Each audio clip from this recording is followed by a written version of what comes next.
mas matagal. Tapos ang dito anong separasyon ang nakikita nyo? Dito po sa gilid may lagayan. Hindi, ang pinakamaganda diyan ganito, Wawi. Na andito lahat yung net, yung halera. Yan, pwede kang lakaran yan. Yung lahat ng dulo, lakaran yun. Dito ka gagawa ngayon ng Yung lagayan. Meron kang espasyo dito sa gitna. Nandito yung susunod na lagayan. Iisa lang yan. Nakuha nyo? Para wala na kayong gupitan. Yung lapad ng plastic na ginagamit natin sa ano, yun na rin yun siguro. Tantyahin nyo na lang. Oo. Itong sukat ka. Para ngayon madesisyon na natin.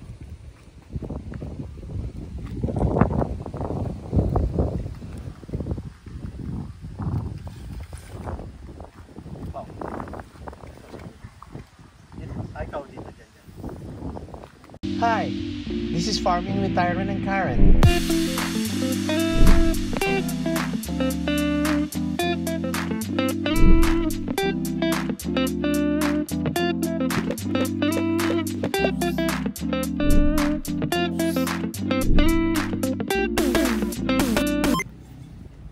Hi, good morning. This is Farming with Tyron and Karen.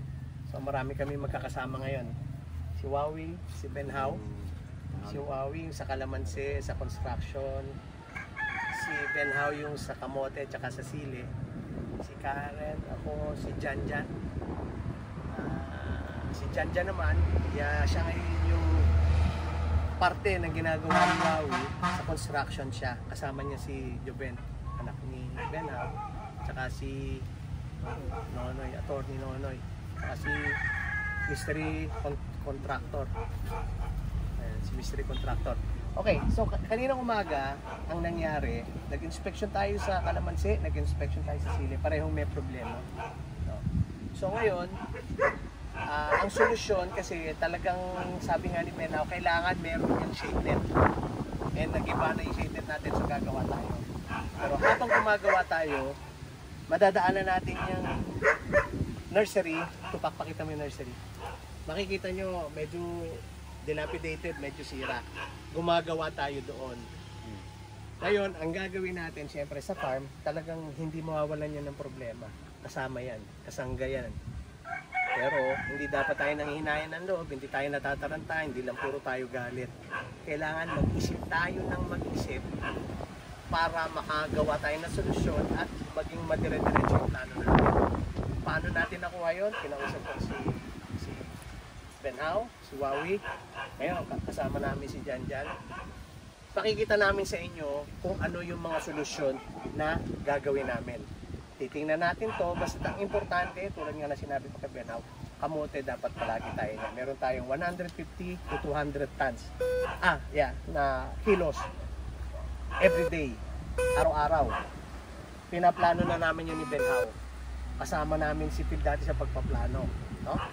Pero siguro kung makikita nyo yan, no? Andyan na yung mga kamote, lahat. Ayan. Yung pinakamalaking kamote andun. Turo mo. Nakasombrero. Si mystery contractor. Okay? So ngayon, syempre, hindi ko may problema tayo, malulungkot na tayo, magkakaroon tayo ng magkakasiraan tayo, magkakaroon dito ng turuan. Sa pamumuno ko, hindi pa pwedeng mangyari yan. Kailangan lahat tayo dito, dire-diretso. Isa, dalawa, tatlo, lahat tayo dito, isa lang ang direksyon. So patutunayan namin ito, magsasama-sama kami para gumawa ng solusyon. Samahan nyo kami doon sa ginagawa ngayon ni Chef. Pakita mo rin yung ano. Yung ito kasi ano to nung nakaraang bagyo mo, dalawa yan nilipad dyan papunta dito. So ganyan din yung nandyan, nabunot. Sabi nga ni Cardo na, akala niya may bumaksak na aeroplano kasi ang laki, isipin mo yan lumipad dito bumaksak. Pero 3 taon mahigit na rin to, no? Yan po kauna na. Yun, nag-harvest pa sila. So, pakita mo. Ito, Benhaw, na anuhan na to, no? Na, ha? Natanggalan na laman. Pero ito rin yung gagamitin natin pang... Oh, kinarot po. Ito, kinarot. Ito, dito tayo kumukuha ng pantanim. Kaya sa ngayon, hindi ho kami nagbebenta ng pantanim kasi ang Benhaw, kaya natin ng ano, no? Kaya natin ng mga 2 hektarya, no? Kaya, yeah. Dito. Baka habang nag-aano tayo, dito pa tayo. Oh, ingat ka, baka may mga bagong trap dyan sa Isiwawi, masugatan ka na naman. Pinulak po siya ng mga Maganda nila pang maganda eh. Ang ano talaga, ang Carolina River, pagbata, malalapad yan. Habang tumatagal, yung lumiliit. Tapos pag yan lumiliit, yun doon na nanggagaling yung bulaklak.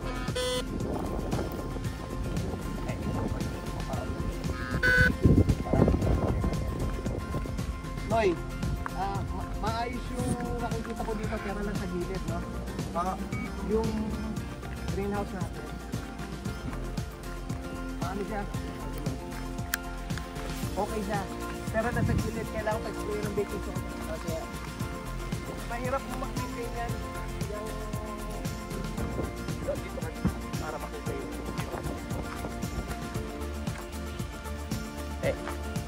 So yan, mahirap mag-maintain yan. Okay. So ito at Timano, nakikita ko na dito, mamumroblema tayo sa kita ko pa lang dito, mamumroblema tayo sa mga harvest sa 2-3 linggo. Mukhang wala tayo mga harvest ngayon dito.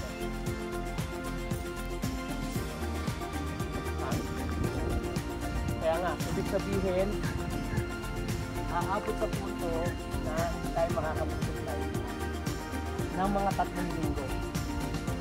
Kaya kailangan pag-aralan na yan, ha?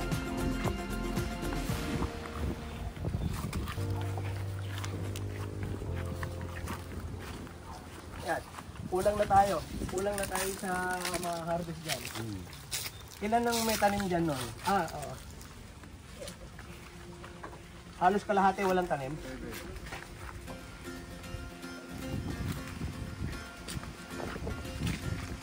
Okay, so ito na yung expansion natin ng yung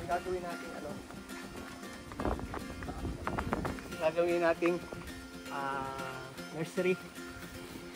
So, dyan, ipaliwanag mo yung nagawa nyo na at saka yung plano nyo gawin.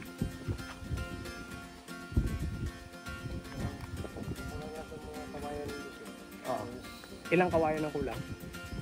At makaalap tayo ng mga dangerous kasama po yung sa mga ganyan po. ilalim po. Ang ilalim mo, 22. Ganun po, mga 20 po. Okay. Sige.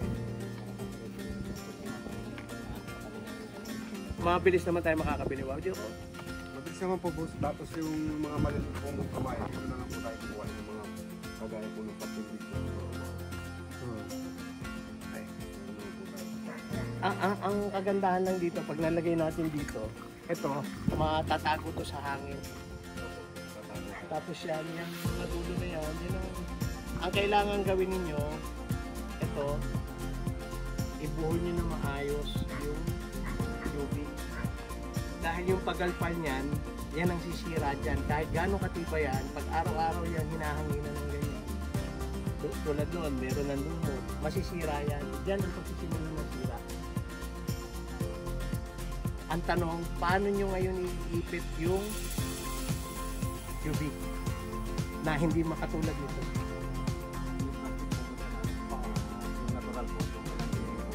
Ayan. So, ngayon, ito, gano'ng katagal nyo na sinimulan ito?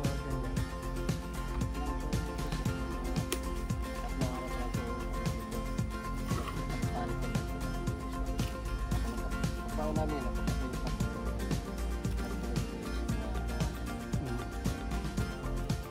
Okay. So, So, dinisign nyo talaga ito na mas mataas dito. Okay. Dito po kami mas mataas.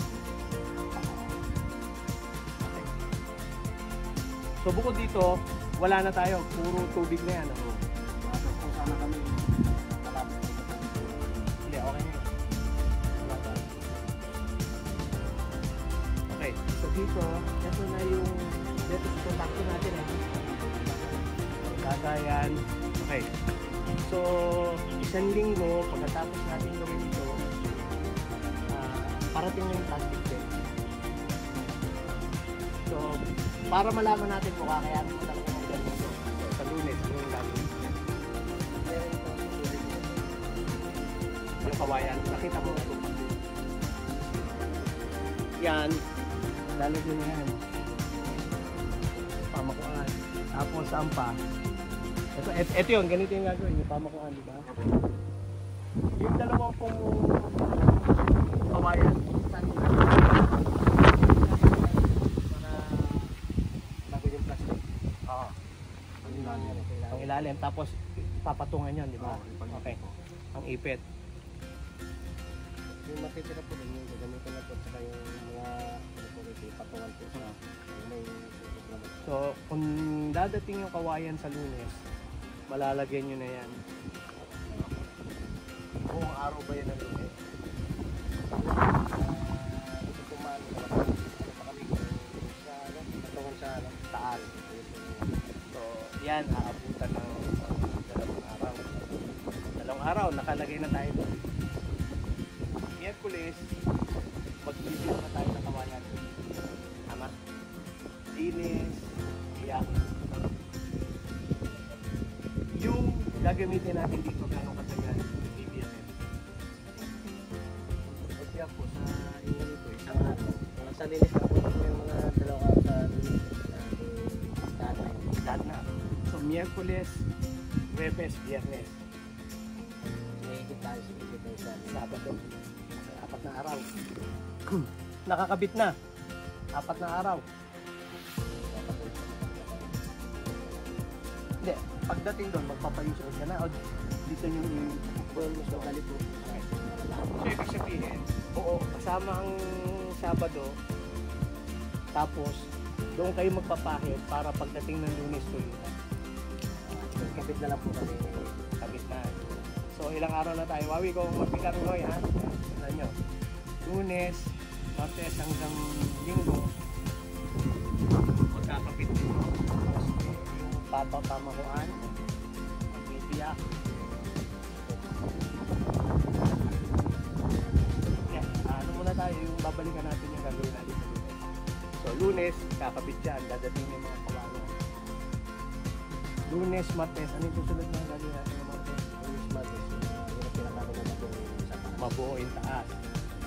Pagdating ng Miyerkules, magbibiyak na tayo, maglilinis. Aabutin tayo ng hanggang Sabado. Miyerkules, Huwebes, Biyernes, Sabado. Kasama na doon yung Punas. Pagdating ng Lunes, pulo na. Lunes, ilang araw na yun.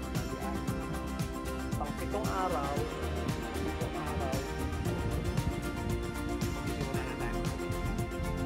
Gano'ng katagal yung pagkakabit nila?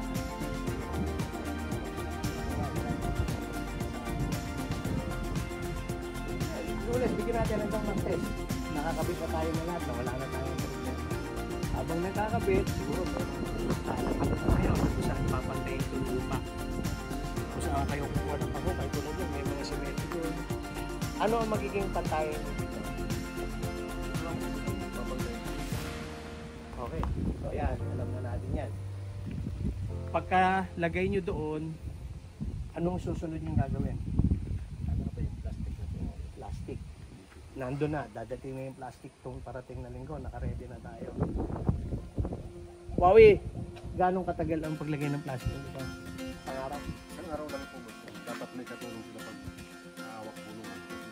Kasi pag dalawa lang po, hindi kaya po. Hindi, kasi pag naglatag, lili pa rin.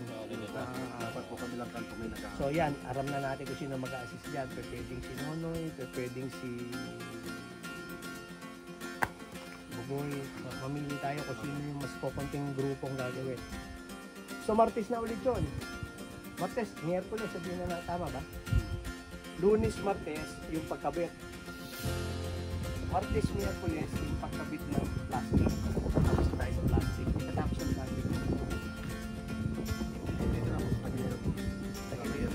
Lalagyan ng kasama na yung pag ano ng kawayan, pag-ikot ng net, gano'ng katagal yun sa tansya mo yung ginawa natin ito. Yung pong pag-ikot po ng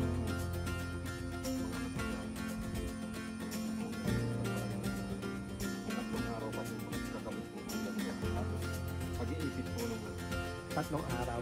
So yung abutin tayo na Huwebes, Biyernes, Sabado. Nakakabit na yun. Ano pa susunod na gano'n mo? yung baba naman po, patungan. Tapos magpapat po. Gano'ng katagal naman yung pagpatag?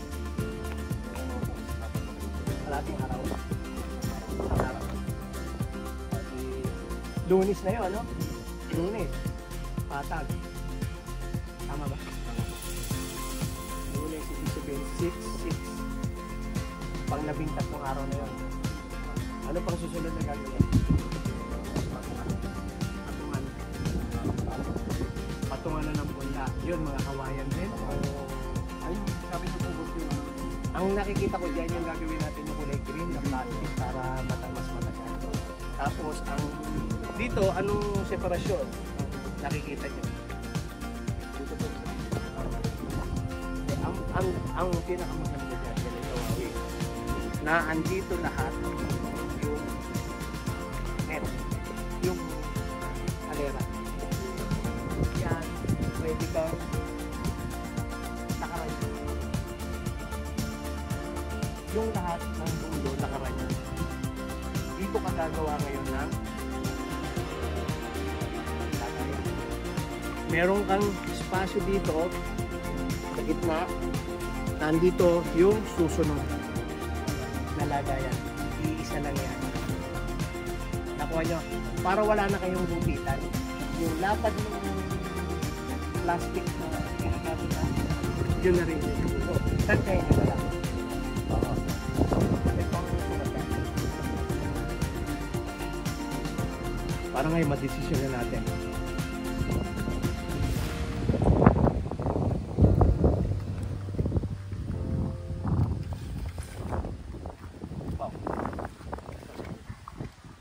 Ikaw dito dyan.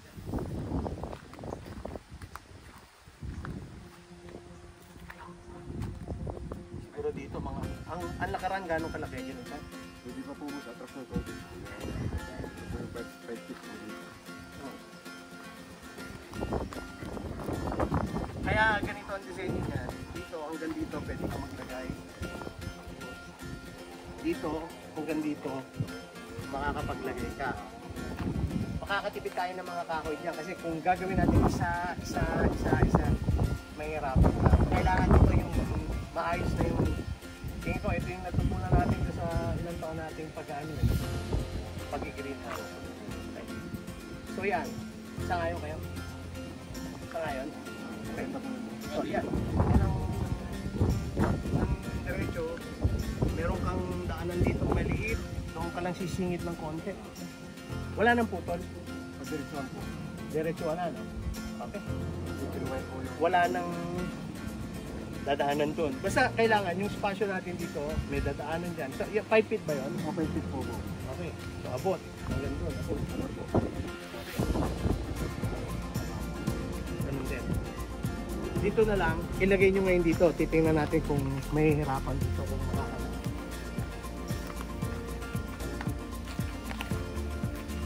Eh, mapapayat naman kayo, kasya naman kayo dito. Hindi ka pa kasya dito. Okay. Tapos ang plano. So, sa paggawa noon, yung paggawa noon, ang maganda doon, hindi ka na magbibiyak ng kawayan para doon sa papatungan.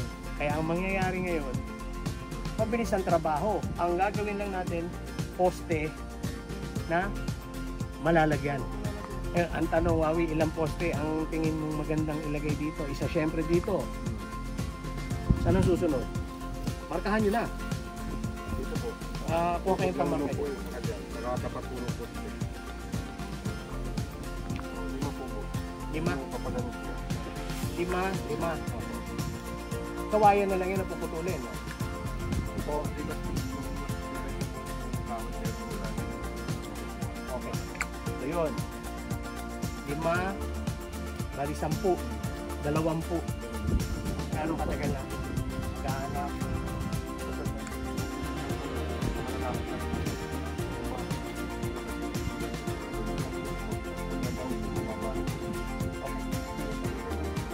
So lumalabas, kaya natin sa position ng 15 hanggang 16 na araw. Yun ang gagawin natin ngayon, i-monitor natin. Yan. So, pag bawat araw, kung ano yung matatapos nyo, makukuhanin nyo ngayon ng security. Wala nyo, saka nyo hapon. Pangatlong araw, malalaman natin yan. Kaya pa ba natin? Kung makikita mo dito, lahat ng halos ng ginawa dito, pero lang dito lang mayroon kasi maraming sa entrada. Pero lahat yan, kahit yung bahay, ganito yung ginagawa. Pagpaplano, pagtitingin, ito naman nagagamit ko yung dati kong pagiging contractor eh. So, tawag dito, nakapit ng Starbucks din ako eh. Madami din yung Starbucks din. Tawag dito, yun, tapusin natin ito. Pagkatapos noon, ng 16 na araw, maghahanda na. Habang ginagawa niya, may mga araw na naghahanda na sila. Yung pamosting bakal, aabangan na namin kayo naman nila Wawi. Magsisimula na si Wawi dyan. Dalawang araw, isang araw at kalahati sa isang linggo. Gagawin, kasi ang susunod ko na project namin, yung shade net ng Carolina Reaper. Lumalabas talaga, hindi ho pwede. Hindi ubra dito sa aming lugar na yung Carolina Reaper walang shade net. So yun ang gagawin namin. Ang project naman namin ni Benhao at ni Wawi, gagawa kami ng 560 square meters sa unang pukpukan. Dalawang net yun, isang 1.5 meters, 70 meters by 1.5 meters, dalawang ganon. Ang gagamitin na natin doon is bakal. Tapos meron tayong auger, mabilis yan. Sa susunod na linggo, ang magiging episode naman namin, nakaano na yun, nakahanda na yung mga gamit. Pakikita namin ang gamit, pakikita namin, bubutas kami ng auger, meron kami semento, lalagyan na namin yung mga poste, tatapatan na namin. Dalawa na yun, dalawa. Ang kagandahan doon, dahil dito sa nagiba sa amin, puputulin ng net, tatahiin ng net. Ang nagiging problema ko namin doon is mabilis masira yung net. Ngayon, dati ang ginamit namin kahoy, yung pantaas, nalulundo, malayo. Ang gagamitin din namin ngayon, nylon. Parang tatahiin namin. Ito, halos 5 feet ito eh. Ganitong kalaki yun. Tatahiin namin doon sa baka rin muna. Diba, meron konti bakal. Ano yung kapato natin na kawayan?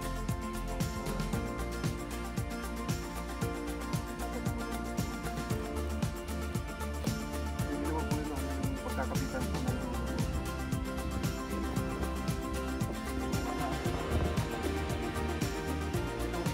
kawayan po. Ang importante lang po yung poste. Pagkakatakan po. So yun, syempre ang ano namin dito is gusto namin gumamit yung mga dahil dito lang sa amin, yung mga kawayan. Pero sa natutunan namin, meron mga bagay na kung kailangan tayong gumastos po sa baka, gumastos tayo para sa pamata ng natin different house. So, sa ngayon, dati si Wawi ang purong gumagawa sa construction dito. Syempre, dahil kay Janjan saka kay Juben, paminsan-minsan meron silang trabaho sa labas sa ganito. Parang dito, ipoprograma din namin na makatulong din kami na magkaroon ng anak buhay na sila.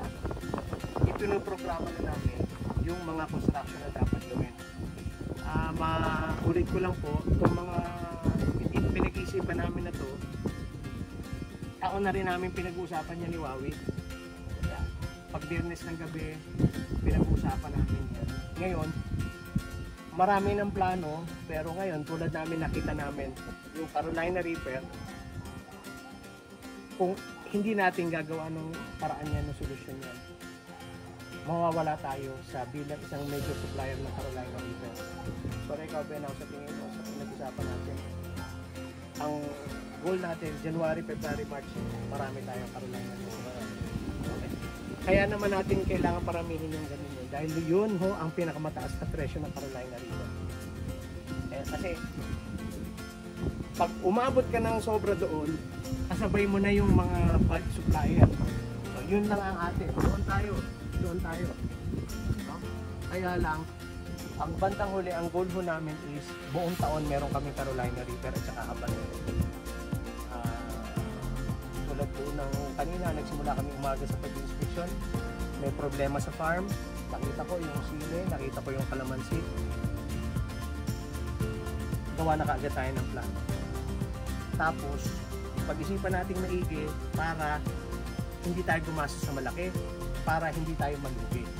Kasi, pwedeng normal na mangyayari, ay hindi na namin kaya yung Carolina Reaper, suso na tayo. Hindi na normal.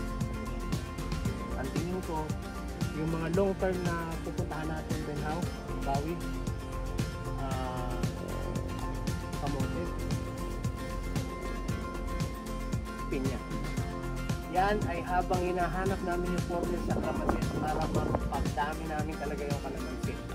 Hindi ko tayo susuko. At saka kung makikita nyo, ayan yung isa pa mga susunod namin magandang hanap buhay sa isang taon. Yang lemongrass. Kita mo yung lemongrass. Padami na po kami na padami. Hanggang mga 5,000 square meter tayo. Okay, so tingin mo, pasok ang plano natin, ano? Yan dyan.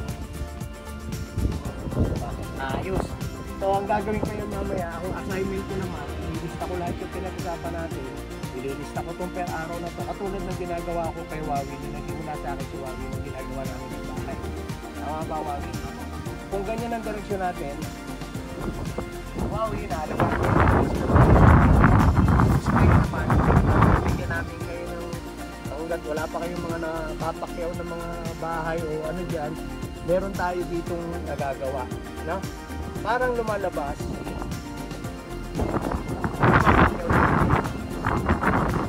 Ganun lang naman ang pati. Wala tayong hindi pwedeng. Tsaka nakita nyo naman open tayo dito. Alam na naman natin ngayon kung paano tayo kikita. So ganyan po yung aming ano dito sa Grace Forest Farm. Kailangan buuho tayong lahat. Isa lang ang direksyon natin. Hindi pa pwedeng, hindi, ito si Wawi ganito, si Benhaw ganito, hindi. Haharapin natin yan. Bilang partner, sama-sama tayo. So, ganyan ang samahan natin dito sa Grace Forest Farm. Sakayo ka ba dyan? Ikaw dyan. Ikaw, sorry. Anong may papayo ka? Halimbawa, meron nagkakaroon paanan. Yun ho ang payo ni Atty. Nonoy. Okay, so Karen, can you say anything? Would you like to say anything dun sa ano natin? Planning today? Yes? Actually, ako wala akong clue sa construction. Pero nakakatuwa kami sa paano yung planning. It's really important talaga na maging economical.